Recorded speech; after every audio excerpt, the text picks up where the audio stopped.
Olá, tudo bom com você? Que bom que você está aqui com a gente mais uma vez. Meu nome é Vinícius e a última vez que eu fui no postinho, eu tive que dizer, as definições de vírus foram atualizadas. Olá, meu nome é Maura e se você se comportar, você ganha um sorvete. Eu quero sorvete também, eu tô me comportando. É muito bom ter você aqui em mais um episódio do Origens Podcast. Eu só queria aqui dar um salve para a galera que tem nos ouvido, inclusive em relação ao nosso último episódio. Muitas pessoas ouviram já no primeiro final de semana, eu acho que foi o melhor final de semana aí que nós tivemos de estreia do episódio, então muito obrigada para você que tem compartilhado, para você que tem ouvido, indicado para os amigos. E se você tem algum comentário, tem alguma sugestão, tem algum elogio, nós queremos saber. Então, Vinícius, como que o pessoal faz para entrar em contato com a gente? Bom, nós estamos em período de quarentena, né? Nem vem aqui dar um abraço que a gente não vai aceitar, não. Mas você pode entrar lá na sua conta do Instagram e colocar a hashtag OrigensResponde. E aí você pode colocar a tua opinião, você pode colocar a tua sugestão para um novo episódio. Você viu alguma coisa na televisão, leu no gibi ou qualquer lugar por aí, estava pensando embaixo do chuveiro e falou assim, eu queria aprender sobre esse assunto. Coloca lá, hashtag OrigensResponde. E se você não tem Instagram ainda, você vai mandar um e-mail pra gente, né? origenspodcast@gmail.com.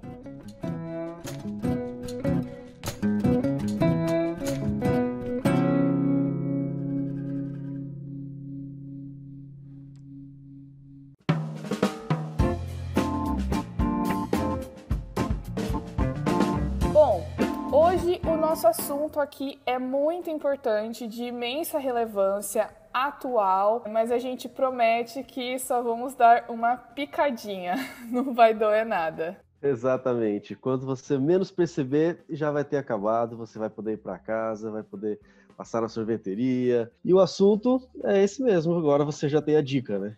Nós vamos aprender hoje sobre vacinas. Então, como a gente tem costumado fazer aqui sempre, quando a gente tem algum assunto específico para conversar, a gente sempre procura ter um convidado especialista, porque afinal de contas ele estudou muito para dominar esse assunto. Super especial aqui no Origens Podcast. Ele é médico veterinário e biólogo pela Universidade de Santo Amaro. Tem o seu mestrado e doutorado em imunologia pela Universidade de São Paulo, USP. Atualmente ele é professor na Universidade Anhembi Morumbi. Uau, é isso mesmo. Então, tem moral aí para falar com a gente. Vamos então dar as boas-vindas para o Dr. Ed Wilson, professor Ed. Tudo bem, professor? Olá, tudo bem com vocês? Olá, Vinícius, Maura. É um prazer muito grande estar com vocês aqui para esses momentos aqui, discutindo um pouquinho desse assunto tão importante que são as vacinas. Professor, as vacinas fazem parte do nosso dia a dia, desde que a gente ainda é bem pequenininho, e elas sempre incomodam muita gente. Algumas crianças têm pavor quando se fala de vacinas, até alguns adultos também. Porcaria! A gente pode falar da aikmofobia, que é esse pavor excessivo por agulhas, por injeções. Então, se você está nos ouvindo agora e não gosta realmente, mais do que isso, você tem um verdadeiro pavor, um trauma muito grande com injeções, esse é o nome que você tem que decorar, ó, aikmofobia. As vacinas, elas incomodam muita gente grande ainda, que acaba misturando um pouquinho as coisas. Acaba gerando algumas confusões, algumas fake news, algumas teorias conspiratórias. E para esclarecer isso, eu acho que a gente tem que começar do começo, né? O que é, professor, uma vacina? Para que a vacina serve? Para a gente começar a falar de vacina, é importante a gente entender como é que funciona o sistema de defesa do nosso organismo, né? Então, o nosso sistema de defesa, ele só produz uma defesa específica para um determinado agente se ele tiver contato com aquele agente. E aí sim, ele vai demorar em torno de 7 a 10 dias para produzir uma resposta imunológica, produzir anticorpos para conseguir combater aquele organismo. O problema é que, como ele demora uma semana para fazer essa resposta, algumas doenças, elas causam diversos sintomas, problemas, até mesmo a morte em menos de uma semana.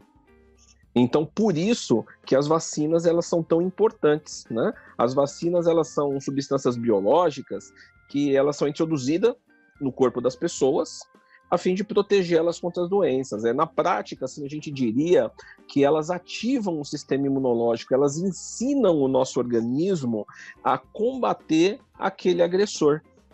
Então você coloca uma substância ali que vai ensinar e vai falar, olha, quando vier esse agressor mesmo, a gente já está pronto para combater ele. Então seria mais ou menos isso que seria uma vacina. Agora, professor, a gente sabe que vacina não é algo novo que surgiu aí, pelo menos assim, nas últimas décadas, né? Que esse processo na verdade, o conceito de que o nosso corpo pode desenvolver esse tipo de resistência, né, que ele pode aprender quando ele entra em contato com o antígeno, que a gente chama, né, que são essas substâncias que vão estimular o sistema imunológico, e depois ele aprende, porque daí na próxima vez ele já vai saber como reagir de forma mais rápida, né? Esse conhecimento sobre vacina, como que surgiu? A gente sabe da história da varíola. Como que funciona esse processo de fabricação das vacinas? Isso é bem interessante, né? Porque a vacina, ela não é algo recente, ela já de muitos e muitos anos já vem. Para você ter uma ideia, quando a gente fala de imunidade adquirida, lá na antiguidade, né, um indivíduo chamado Tucíclides, em uma guerra grega que teve há séculos e séculos atrás, ele começou a perceber que algumas pessoas adoeciam, dessas que adoeciam, algumas morriam, e as que não morriam, elas não pegavam mais a doença. E esse foi o primeiro conceito de imunidade que surgiu. Então ele falou, opa, se esses daqui não pegam mais a doença, o que a gente pode fazer? Pegar essas pessoas para cuidar dos doentes, porque eles já estão imunes. Esse foi o primeiro conceito que surgiu. E ao longo dos séculos começou -se a estudar isso e ver como que a gente pode estimular essa imunidade aí nas pessoas. Alguns relatos, eles mostram que lá no século X, na China, já tinha varíola e já tinham-se alguns estudos relacionados a isso, né? Porém, era de uma forma diferente do que a gente é hoje. Para vocês terem uma ideia, lá na China, o que eles faziam? Os chineses, eles trituravam cascas de ferida de varíola, só para você ter uma ideia. Que nojo! Pois é. E eles pegavam isso e assopravam esse pozinho no rosto das pessoas. Para tentar, olha só como que era feito o negócio, era muito mais arcaico, né? Isso lá no século X. Tem também aquela história também com a varíola, da questão da varíola da vaca, não é? Que eles começavam a ordenhar. Isso mesmo. Para você ver como é que é bom a gente trazer sempre um especialista aqui para conversar com a gente. Porque eu já estava até preparado aqui para contar essa história, eu já até mencionei em alguns outros momentos, em outros contextos. No final do século XVIII, um cidadão chamado Edward Jenner. Foi ele que descobriu essa questão. E, inclusive, o nome vacina, ela vem de uma corruptela, se não me falha a memória agora, do latim, que é vaca, vem do nome da vaca, né? Aí eu já ia contar a origem da vacina aí, no final do século XVIII. Agora a gente já está vendo que no século X já tinha lá um processo que acho que se não matava o vírus pelo sistema imunológico, matava de nojo, né? Espirrar. Crosta da ferida. Diz que a mudança para melhor, não estava muito bom. Mais ou menos isso. Mas para você ter uma ideia, essa nova fórmula da vacina, que é a mais clássica, que é justamente de Edward Jenner, ela surgiu em 1798. Né? Em 1798 ele era médico, ele era pesquisador, e ele começou a ver que lá nas fazendas tinha um grau menor de contaminação por varíola, porque eles pegavam a varíola da vaca, que era mais fraquinha, e ficavam imunes.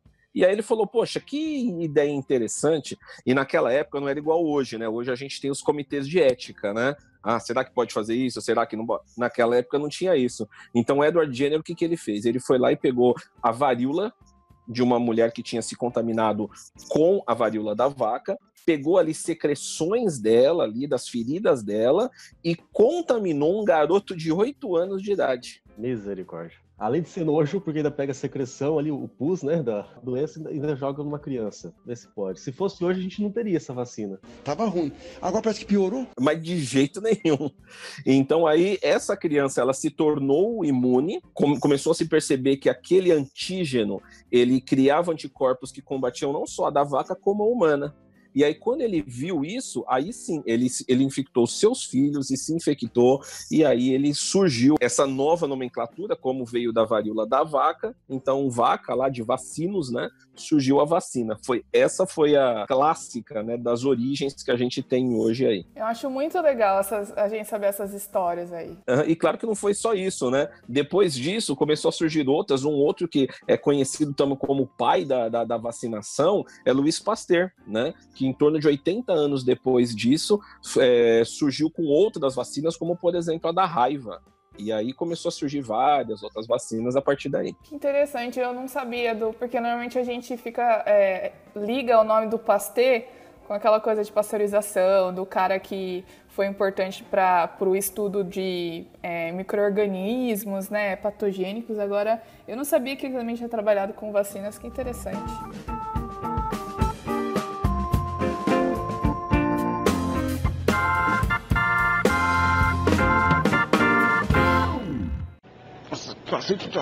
Agora, professor, eu sei que eu não coloquei no roteiro, mas é que enquanto a gente estava conversando aqui, eu fiquei pensando, a gente sabe que o Instituto Butantan em São Paulo é referência, né, para vacina. Como que funciona a questão da produção dessas vacinas? Porque aí a gente está falando nesses exemplos, né, de imunização para algumas pessoas. E quando a gente fala de imunização de escala de milhões, é tudo mecanizado. Isso é feito em laboratório e depois levado para as máquinas? Sim, sim. O que acontece é o seguinte, as vacinas, para elas serem produzidas, elas têm algumas etapas, né, para que você tenha aí a produção. Eu só vou falar um pouquinho como que ela surge, para depois falar como que ela é produzida em larga escala. Então, o que acontece? Hoje a gente vive aí uma pandemia, o que vamos fazer e tal, tem que surgir uma vacina para isso. Só que não é uma coisa tão simples assim, né? Hoje a gente vê que todo mundo falando, olha, vai demorar 1 ano para ficar pronta a vacina. Na verdade, as vacinas, elas é um processo muito trabalhoso para você conseguir. Por quê? Porque elas demoram décadas para serem produzidas. Para você ter uma ideia, a vacina que foi produzida em menor tempo foi a do sarampo. Para vocês terem uma ideia, o sarampo ele foi descoberto ali, os primeiros casos, e a vacina surgiu 10 anos depois de que surgiu os primeiros casos, né? Então, só para se ter uma ideia, né? Para vocês terem uma ideia, o sarampo, se eu não me engano, foi em 1953 que surgiu o primeiro caso. E a vacina foi aprovada em 63, 10 anos depois. E foi o recorde até hoje, né? Nunca se produziu uma vacina tão rápido, 10 anos. E hoje a gente está falando aí que em 1 ano vai sair uma vacina, né? Então, não é tão simples assim, porque nós temos várias etapas para passar. Pra você ter uma ideia, primeiro que você passa a etapa em animais. Então você utiliza ratos de laboratório, camundongos, coelhos, macacos. Você faz uma chamado ensaio pré-clínico. Depois desse ensaio, você deu certo, funcionou, então vamos testar em humanos. Só que para testar em humanos são 3 fases. Né? Você tem uma fase primeira, que você vai avaliar a segurança, a toxicidade. Depois você vai para uma segunda fase num grupo um pouco maior, que você vai avaliar a imunogenicidade, ou seja, se ela realmente gera imunidade. E aí sim você vai para uma terceira fase, num grupo maior, que é justamente a fase de você avaliar a eficiência geral dessa vacina, né? Então são 3 fases e isso demora tempo. E a gente não tem como pular etapas. Por isso que é difícil produzir uma vacina. Então, essas etapas, elas precisam ter protocolos seguidos para garantir a eficiência aí na população. Senão, né, não adianta ter a vacina. Você contando da história de como é o processo, como é trabalhoso, eu lembrei de um meme que andou circulando semanas atrás, acho que no começo da dessa pandemia ainda, que é uma criancinha falando assim, toda indignada, como assim não tem vacina para um bichinho que morre com água e sabão? Às vezes reflete um pouco o pensamento das pessoas, porque tem gente que acha que é muito fácil, né? A pessoa vai lá do postinho, já vacina e pronto, acha que aquilo ali vem, que é simples, você vai no laboratório e já produz, mas as pessoas não têm consciência da dificuldade do trabalho, do custo que está envolvido com isso, né? Exatamente isso. E assim, hoje, para se ter uma ideia aí, nós temos no Brasil não, no mundo, centenas e centenas de vacinas diferentes sendo produzidas para tentar conseguir descobrir a vacina do Covid. Cada um tenta para um lado, vamos tentar para esse, vamos tentar para aquele, aqui não está funcionando, porque fazer uma vacina é um processo complexo e existem vários tipos de vacinas. Por exemplo, você tem uma vacina que é chamada atenuada. A vacina atenuada é aquela lá que o vírus ele ainda está ativo e pode se replicar. Você tem uma outra vacina chamada inativada. Essa daí ele não consegue se replicar. Você tem uma outra que é conjugada, que você coloca só antígenos ali na vacina. Hoje se tem uma outra que é chamada vacina de DNA. São muitas vacinas que a gente tem diferentes. Então, está se tentando, de várias maneiras, tentar achar uma vacina que consiga ser eficiente para esse agente em questão. A gente sabe que, realmente, muitas doenças podem ser prevenidas com vacinas, né? Mas quais, assim, que a gente pode citar que são as mais importantes que podem ser prevenidas pelas vacinas? Então, hoje, o calendário de vacinação, pelo menos aqui no Brasil, ele apresenta uma gama muito grande de vacinas aqui que fizeram com que muitas doenças que eram consideradas epidemias ou endemias no passado, hoje elas foram praticamente erradicadas. A poliomielite ou paralisia infantil. Muitas pessoas eram afetadas pela paralisia infantil. Com a vacinação, essa doença ela tem mais de 30 anos que não tem casos novos no Brasil.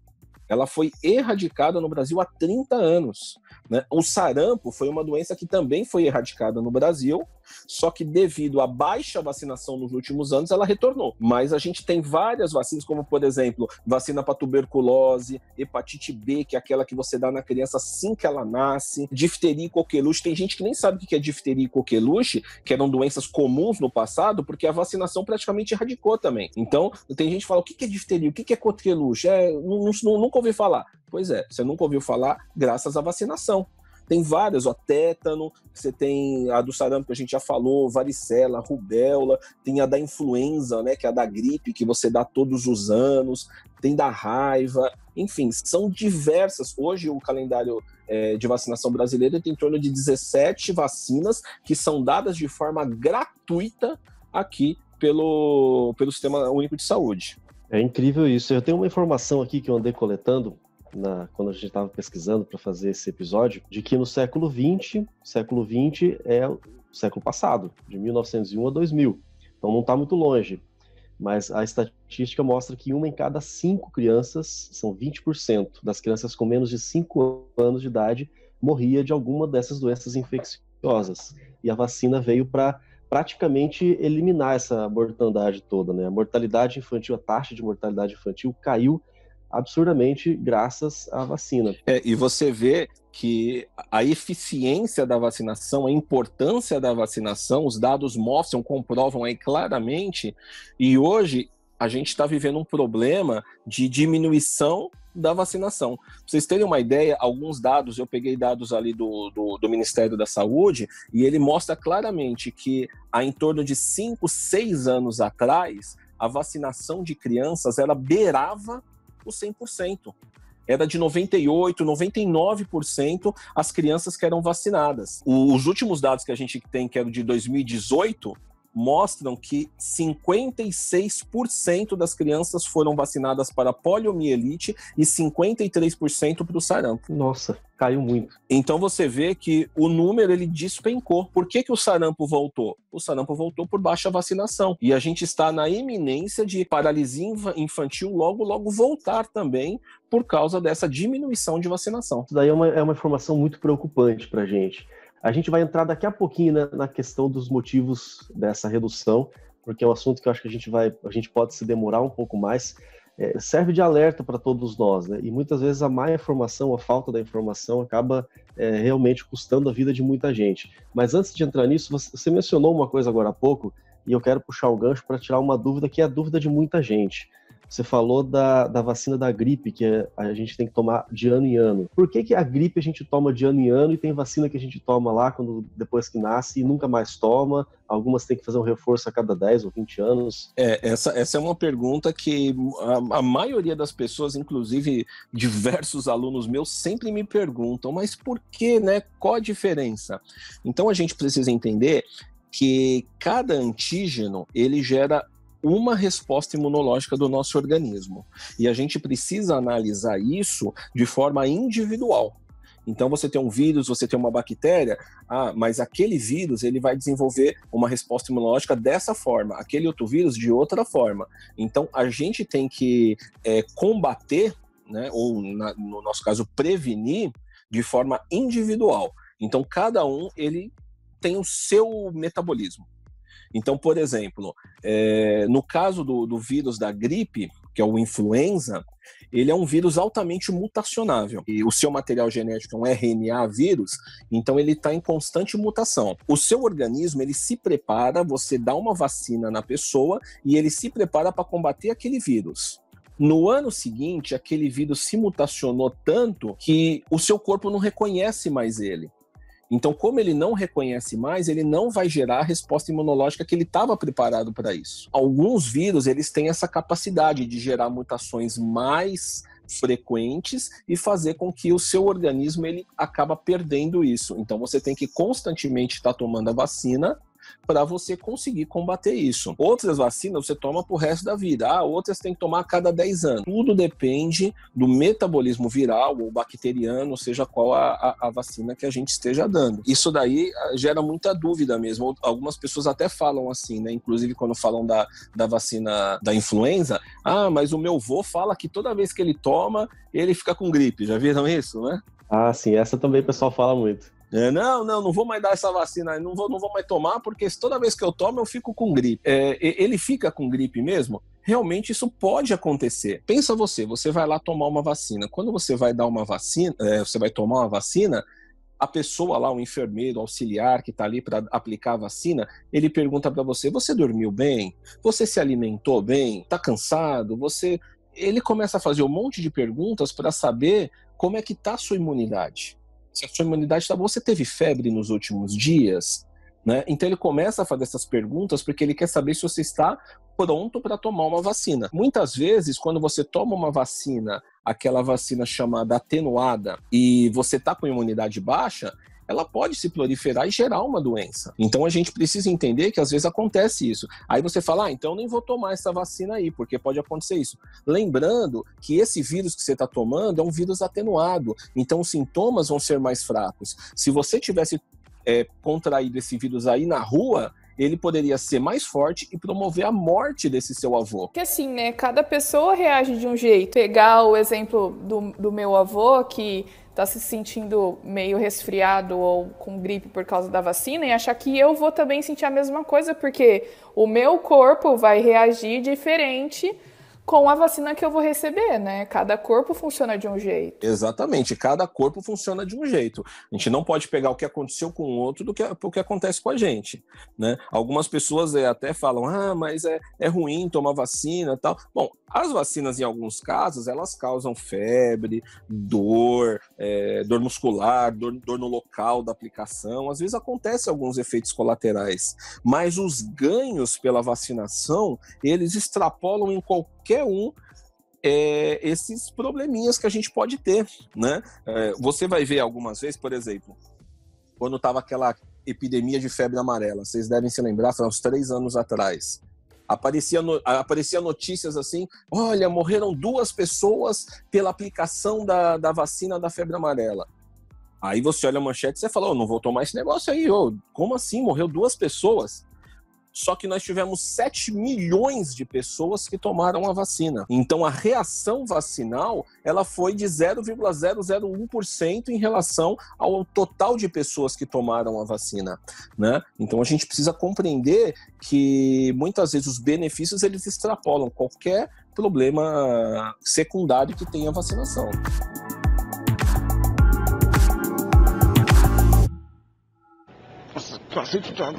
Agora, vamos falar aqui de uma polêmica.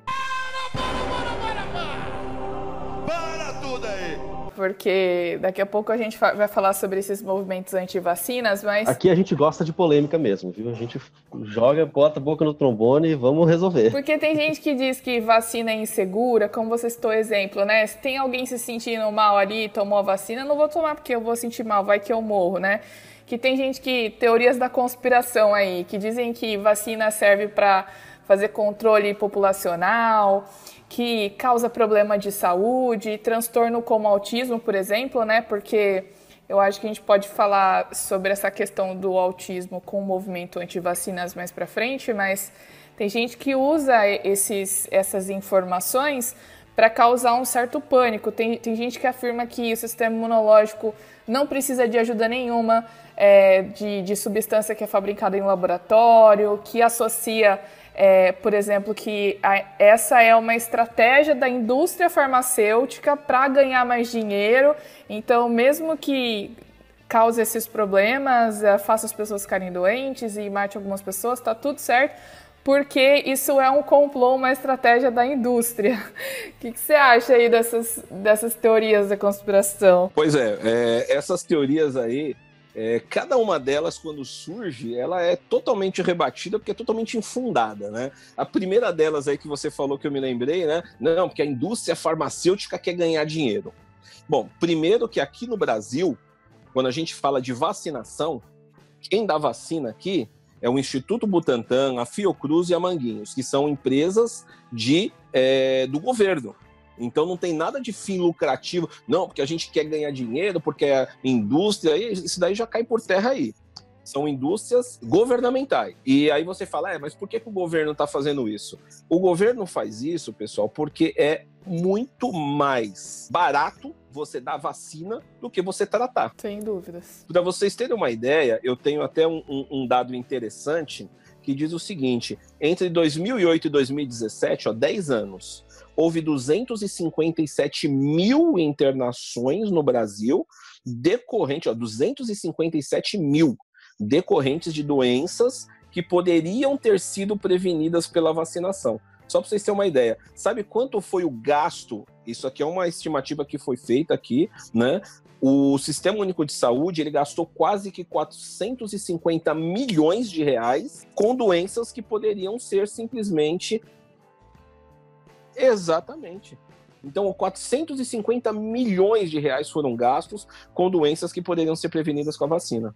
Então, não tem esse negócio de, quer ganhar dinheiro, tal, justamente quer evitar o gasto de dinheiro. Sempre vai ter, né, aquelas pessoas que vão criar histórias escabrosas para tentar ser do contra, ou tipo, sei lá, para causar pânico. Tem gente que adora fazer isso, né? E a gente está falando de um gasto público, quer dizer, um dinheiro nosso, um dinheiro que a gente está colocando em impostos ali. Exatamente. E que retorna para a gente exatamente em forma de uma saúde pública. É uma medida de saúde pública, né? Não é só uma recomendação que você dá para as pessoas. Até porque se as pessoas param de vacinar e a doença começa a voltar a se espalhar, sempre tem aquelas pessoas que não têm, por alguma condição de saúde, não podem receber a vacina, né? Então elas já ficam mais vulneráveis. Tem algumas pessoas que precisam de uma determinada faixa etária para ser vacinadas, então às vezes elas podem ser expostas antes da hora. Aí você tem a população deixando de receber vacina e permitindo que esses patógenos circulem de novo e possam contaminar e espalhar essas doenças cada vez mais. E uma coisa que é interessante que você falou aí, tem pessoas que realmente não podem. Muitas das vacinas, como a gente até vai ressaltar aqui, são feitas em ovos, né? A replicação viral é feita em ovos. E tem gente que, por exemplo, é sensível, é alérgico a ovo. Então ela é alérgica a ovo, não pode consumir. Mas estudos mostram que se 90% da população ela está vacinada, ela forma uma barreira imunológica chamada, a gente chama, né, eu sou veterinário, a gente costuma chamar de imunidade de rebanho. Que é uma coisa que tem muita gente falando nisso ultimamente por causa do coronavírus, né? Então é bom a gente falar sobre isso, é interessante mesmo. Exatamente. Então aquelas pessoas, elas formam uma barreira que acaba gerando para essas poucas pessoas uma imunidade de rebanho. Ela não pega por causa que mais de 90% da população está imunizada com aquela doença. É como se você tivesse protegido por um muro, né? Exato. E aí a vacina não deixa, você não entra em contato com o patógeno, né? É isso mesmo. Eu acho que talvez a gente pode até falar que as campanhas de vacinação e da nossa parte como população aderir a essas campanhas e buscar ser vacinado é uma maneira da gente contribuir com o sistema de saúde. Com certeza. Só fala que você tem que valorizar o SUS, tem que não sei o quê, tem que precisar de dinheiro para investir e tal. Se a gente tiver essa consciência, criar essa consciência com sociedade e voltar essa porcentagem aí de vacinação para perto dos 100%, a gente vai estar economizando, olha o tanto de dinheiro. Fala de novo pra gente, qual é esse volume de dinheiro que foi gasto? 450 milhões. Minha nossa, dá para fazer muita coisa com esse dinheiro. É o dinheiro que a gente não precisaria gastar, poderia investir em outra coisa. Exatamente. Eu acho que tem se falado muito ultimamente, por exemplo, agora, né, que a gente está no Covid, usa máscara porque você protege não somente a você, mas protege o outro, né? E eu acho que a vacina é esse papel, né?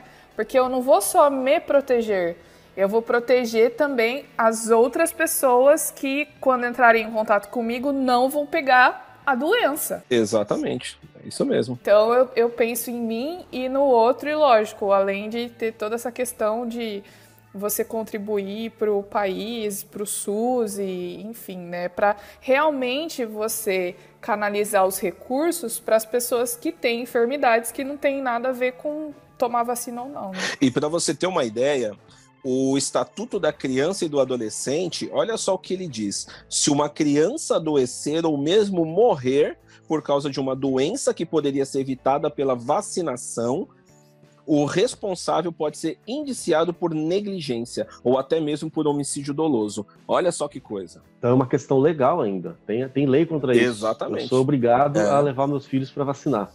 Uma outra coisa que eu gostaria de falar, né, já adiantando um pouquinho, é relacionado a esse... Porque hoje a gente tá na moda das fake news, né? Tudo é fake news, né? Demais. E uma fake news que surgiu aí no passado e que até hoje tem gente que acredita é o que vocês também falaram aí do autismo, né? Uhum.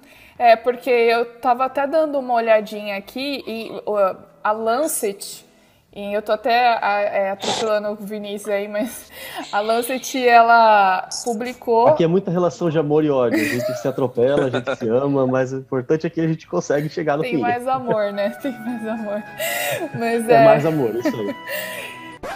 É porque eu tava dando uma olhada realmente para ter esses detalhes, porque parece que em 98 que foi publicado esse artigo na Lancet associando a vacina com autismo. Enfim, e demorou muito tempo para a Lancet se retratar também, né? Para eles baterem um martelo dizendo que não tem nada a ver. Então é um assunto bem importante mesmo da gente falar. Esse é um dos principais argumentos dos movimentos anti-vacinas, né? A gente ouve muito disso, porque a vacina... ela acaba interferindo no sistema imunológico, sobrecarrega, sei lá, que outros argumentos eles usam, e aí isso pode facilitar que crie outros transtornos, como o autismo. Né? Exatamente. E para vocês verem, né, como a Maura falou aí, foram 6 anos para a Lancet realmente chegar à conclusão de que não era aquilo e se retratar e retirar o artigo. Hoje as coisas estão tão rápidas, né, que surgiu na mesma Lancet aí, surgiu um artigo falando da cloroquina, não vamos entrar nesse assunto agora, mas surgiu esse assunto e ele foi despublicado 1 mês depois. Então, aqui, ó, pra você ver como as coisas hoje estão tão assim rápidas, né? Então, foi o que aconteceu. Um tal de Andrew Wakefield. Esse Wakefield, ele lá em 98, ele associou o autismo com a vacinação. O artigo dele era tão inconsistente, mas tão inconsistente, ele recebeu tantas críticas, que 10 dos 12 autores pediram, olha, tira meu nome daí. E pra vocês terem uma ideia, o texto dele foi considerado uma das maiores fraudes da história da medicina. Nossa. Inclusive, eu vi que ele foi considerado inapto para exercer a medicina, né? Tipo, a corte lá da Inglaterra decidiu que ele não pode ser mais médico. Exatamente. Então, só para a gente ver, né, como que algumas vezes, algumas ideias que a gente tem são erradas, porque hoje tem muita gente que continua compartilhando a ideia que o autismo é decorrente da vacina. Hoje a gente vê várias pessoas, e uma dessas alegações é que contém o chamado mercúrio, né, o timerosal, nas vacinas. Então o mercúrio ele é usado como conservante aí em algumas vacinas, só que naquelas vacinas que são de várias doses, sabe? Aquelas que tem vários junto. Então ele é um conservante para ajudar nessas vacinas. E o mercúrio não chega a fazer mal no organismo, né? Não, na verdade não. Na verdade o mercúrio ele não é acumulativo. Se ele se acumulasse no organismo, ele poderia fazer mal. Ou é tipo chumbo, né? Exatamente. Mas vários estudos têm demonstrado aí ao longo das últimas décadas que não tem relação nenhuma com o autismo. Para vocês terem uma ideia, lá na Dinamarca, quando surgiu essa polêmica em 92, eles tiraram o timerosal, falaram, bom, se vai causar autismo, vamos tirar o timerosal. Tiraram o timerosal das vacinas. E de 92 até hoje, os índices de autismo na Dinamarca, eles permanecem constantes. Se fosse esse o problema, teria diminuído o número de autismo lá. Mas continuou constante o número. Então, mostra, e vários outros estudos mostram que não tem relação nenhuma. Tem outros aí que falam, não, o problema não é só o mercúrio, né? A gente também tem hidróxido de alumínio que causa problema. O hidróxido de alumínio também foi comprovado que não causa, né, problemas. É importante sempre falar por que tem isso na vacina, né? O hidróxido de alumínio, ele é utilizado como para aumentar a resposta biológica, né? Nas vacinas que ele é utilizado e também como antimicrobiano. E ele foi relacionado, o alto índice de hidróxido de alumínio, com o mal de Parkinson, Alzheimer, ou seja, problemas do sistema nervoso. Vários estudos têm demonstrado que não existe relação nenhuma do mal de Parkinson, do Alzheimer, com a vacinação. E eu acho que é daí que vem a importância, né, professor?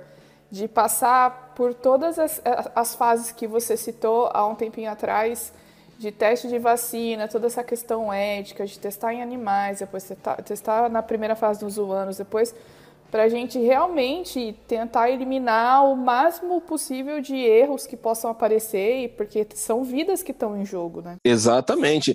Inclusive, né?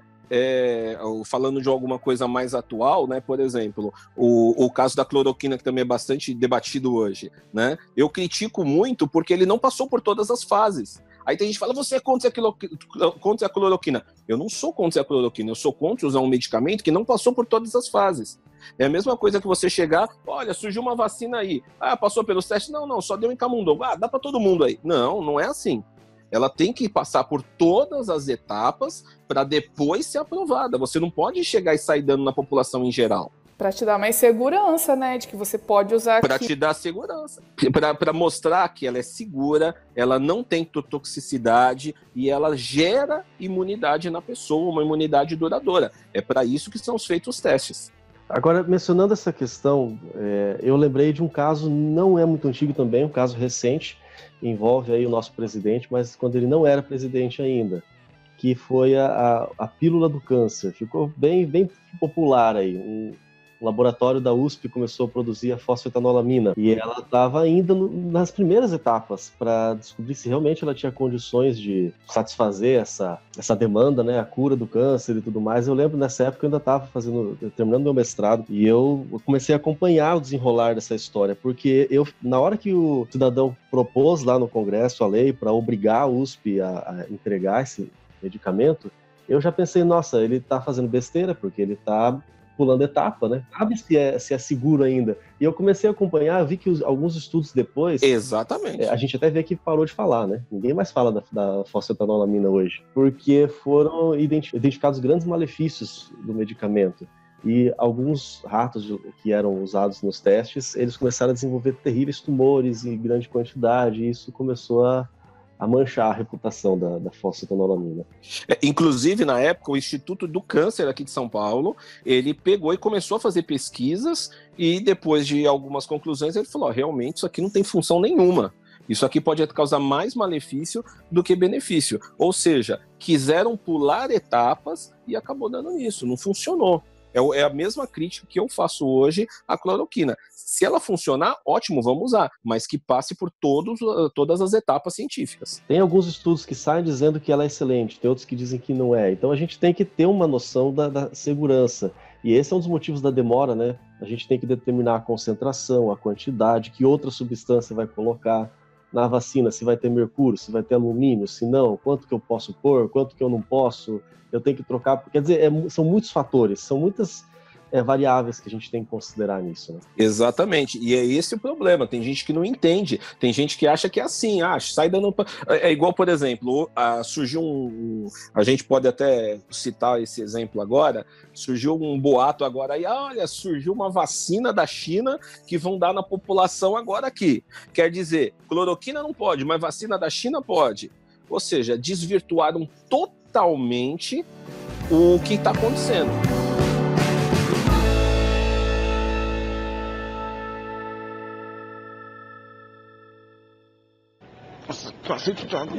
Eu queria aproveitar esse gancho para a gente então falar um pouco sobre essas vacinas, que é a vacina que tem um laboratório chinês, né, que vai testar numa amostra ou numa certa quantidade de pessoas lá em São Paulo, e tem a vacina de Oxford também. Você podia falar um pouquinho pra gente sobre como que vai ser isso aí? Hoje no mundo a gente tem mais de 100 vacinas aí que estão sendo produzidas e elas estão na fase 1, na fase 2, na fase 3. Essa vacina que está vindo para cá, ela é uma vacina que já passou por 2 fases. E dessas daí, tem 2 que vão ser testadas aqui no Brasil. A de Oxford e a de uma empresa chinesa que é chamada Sinovac, né? Então essa da empresa chinesa, que é o que gerou mais polêmica por problemas políticos, né, que não vem ao caso a gente falar aqui, mas essa empresa chinesa, a Sinovac, ela está desenvolvendo uma vacina com vírus inativado, certo? Que é um vírus que ele pode, inclusive, se replicar no organismo, tudo, mas ele é bom porque ele gera mais imunogenicidade. Essa vacina, pessoal, ela já foi testada em macacos, que é o teste pré-clínico, depois foi testada num grupo de em torno de 700 e poucos indivíduos lá na China, depois foi para um segundo grupo de mais de 1.000 indivíduos lá na China, e aí tem que ir para a terceira fase. A terceira fase, pessoal, ela é num grupo maior e num local onde você tenha uma maior quantidade de pessoas se contaminando. E eu pergunto para vocês, qual é o local hoje no mundo que a gente tem a maior quantidade diária de casos de Covid? É aqui em São Paulo. Que vergonha, né?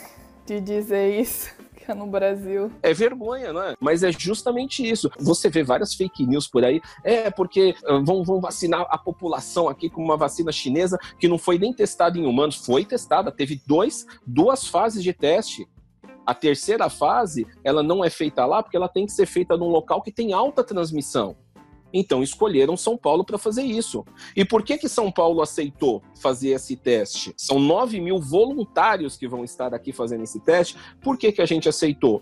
Por transferência de tecnologia. Se ela realmente for eficiente, o Instituto Butantan ele poderá fazer em larga escala e o Brasil inteiro pode se beneficiar disso. E o que é bom é que quando isso ficar disponível, a gente vai ter com mais rapidez, né, do que se tivesse sido feito em outro país. Exatamente isso. Vamos supor que a Inglaterra lá descobre, a Itália descobre, eles vão primeiro imunizar os deles para depois liberar para a gente. Então, você tendo aí essa transferência de tecnologia aqui no Brasil, vai ser muito mais rápida a imunização.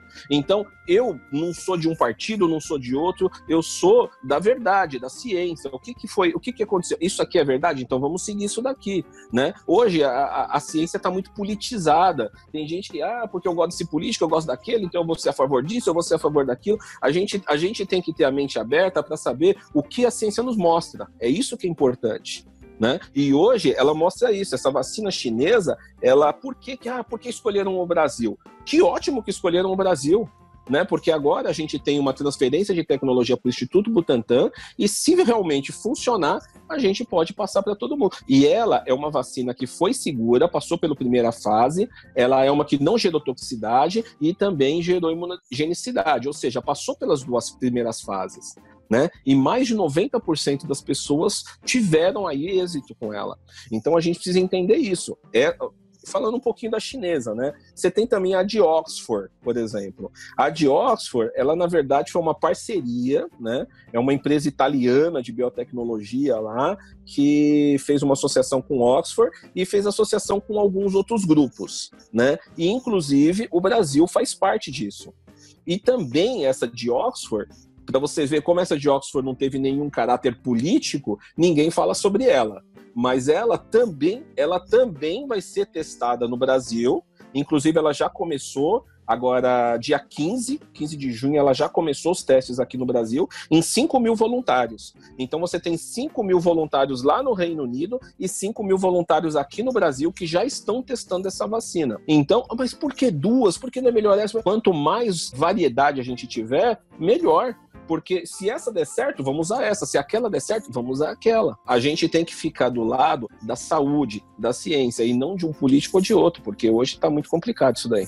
Eu acho importante a gente ter esse momento para tirar essas dúvidas, né? Porque realmente, às vezes, as pessoas não têm muito acesso à informação, ou às vezes têm acesso à informação só de um tipo de mídia e acaba não sabendo os detalhes e pode ser enviesado, né? Quando eu ouvi falar da testagem dessa vacina no Brasil, eu fiquei feliz porque, como você disse, vai ter transferência de conhecimento, tecnologia, né? E o Brasil, de alguma forma, vai sair na frente, se tudo der certo, na imunização.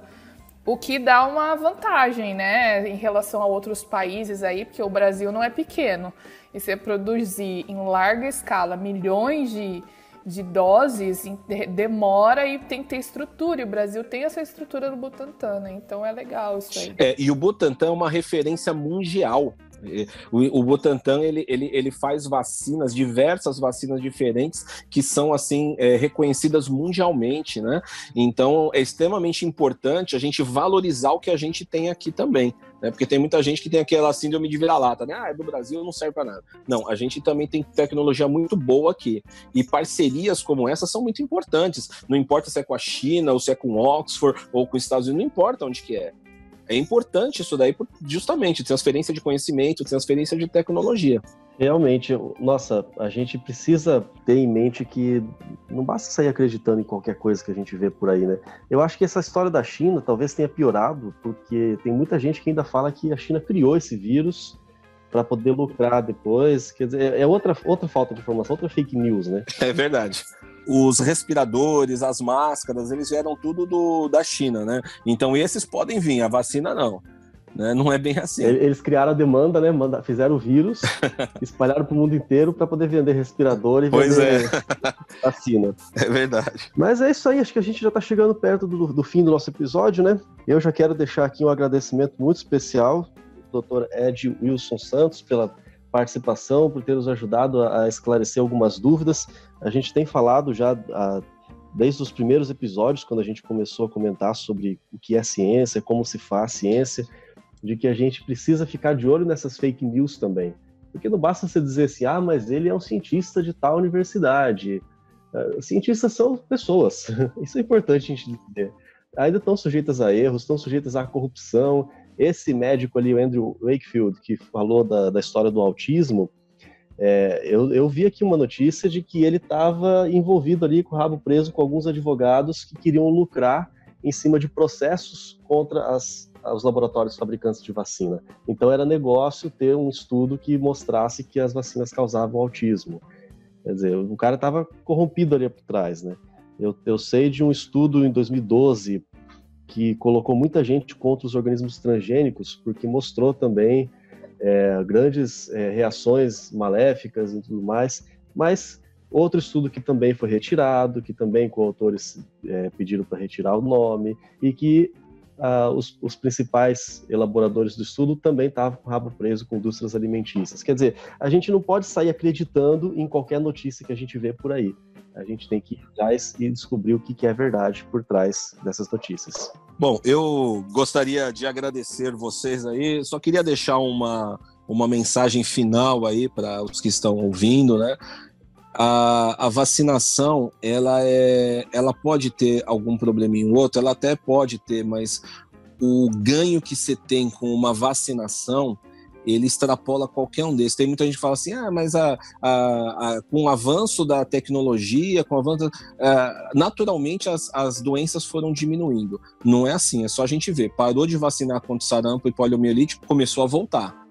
Então, a vacinação hoje é a melhor forma de prevenção para a maioria dessas doenças virais que a gente tem aí, né? E tomara que saia logo essa vacina aí do coronavírus também, para que a gente consiga se vacinar.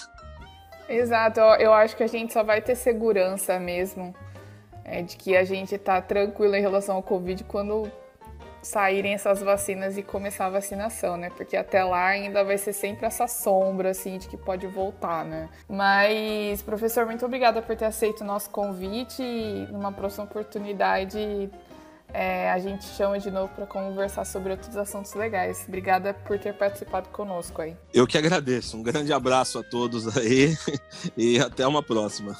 Esse foi então o episódio do Origens Podcast sobre vacinas e a gente se vê na próxima semana. Até lá!